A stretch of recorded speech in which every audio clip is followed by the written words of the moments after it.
کافی عرصہ پہلے کی بات ہے، ایک لڑکی جس کا نام تبسم تھا، اس کی شادی ہوئی۔ وہ سسرال میں اپنے شوہر اور ساس کے ساتھ رہتی تھی۔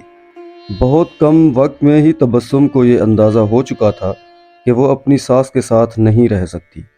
ان دونوں کی شخصیت بالکل مختلف تھی اور تبسم اپنی ساس کی بہت ساری عادتوں سے پریشان بھی تھی۔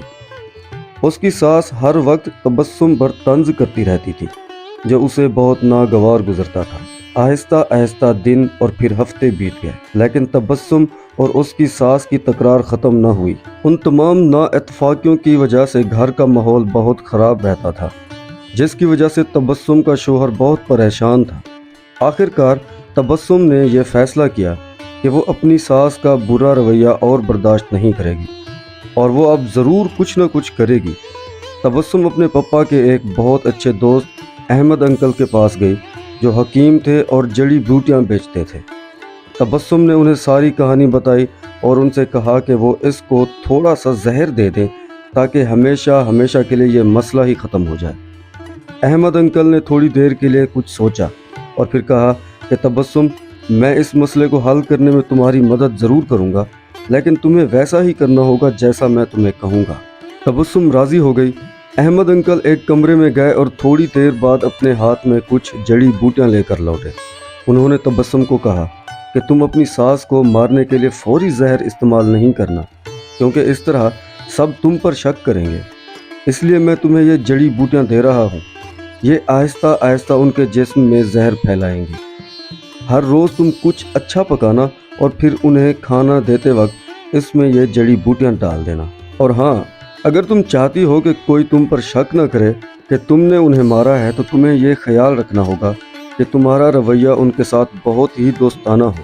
ان سے لڑائی مت کرنا، ہر بات ماننا اور ان کے ساتھ ایک ملکہ کی طرح برتاؤ کرنا۔ تبسم یہ سب سن کر بہت خوش ہوئی۔ اس نے احمد انکل کا شکریہ ادا کیا اور جلدی سے گھر چلی گئی، کیونکہ اب اسے اپنی ساس کو مارنے کا کام بھی تو شروع کرنا تھا۔ ہفتے گزر گئے اور پھر مہینے۔ تبسم روز کچھ اچھا پکا کر اپنی ساس کو خاص طور پر پیش کرتی تھی۔ اسے یاد تھا کہ احمد انکل نے اس سے کیا کہا تھا کہ اسے اپنے غصے پر قابو رکھنا ہے، اپنی ساس کی خدمت کرنی ہے اور ان کے ساتھ اپنی ماں جیسا برتاؤ کرنا ہے۔ 6 مہینے گزر گئے، گھر کا نقشہ تقریباً بدل چکا تھا۔ تبسم نے کوشش کر کے اپنے غصے پر قابو کرنا سیکھ لیا تھا۔ اب وہ اکثر اپنی ساس کی باتوں پر ناراض اور غصہ نہ ہوتی تھی۔ 6 ماہ میں ایک بار بھی اس کا اپنی ساس سے جھگڑا نہیں ہوا تھا، اور اب وہ اسے بہت اچھی بھی لگنے لگی تھی اور ان کے ساتھ رہنا بھی آسان لگنے لگا تھا۔ اس کی ساس کا رویہ بھی اس کے ساتھ بہت بدل گیا تھا، اور وہ بھی تبسم کو اپنی بیٹیوں کی طرح پیار کرنے لگی تھی۔ وہ اپنے سب دوستوں کے درمیان تبسم کی تعریفیں بھی کیا کرتی تھی۔ تبسم اور اس کی ساس دونوں اب ایک دوسرے کو ماں بیٹی کی طرح سمجھنے لگے تھے۔ تبسم کا شوہر بھی یہ سب دیکھ کر بہت خوش تھا۔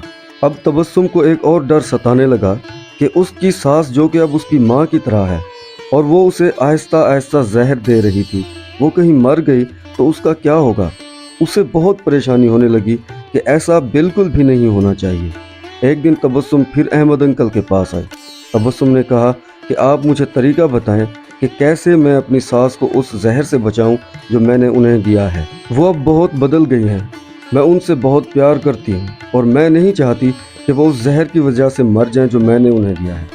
احمد انکل مسکرائے اور کہنے لگے کہ تمہیں ڈرنے کی ضرورت نہیں ہے، میں نے تمہیں زہر نہیں دیا تھا، بلکہ جو جڑی بوٹیاں میں نے تمہیں دی تھیں وہ وٹامن کی تھیں تاکہ ان کی صحت بہتر ہو جائے۔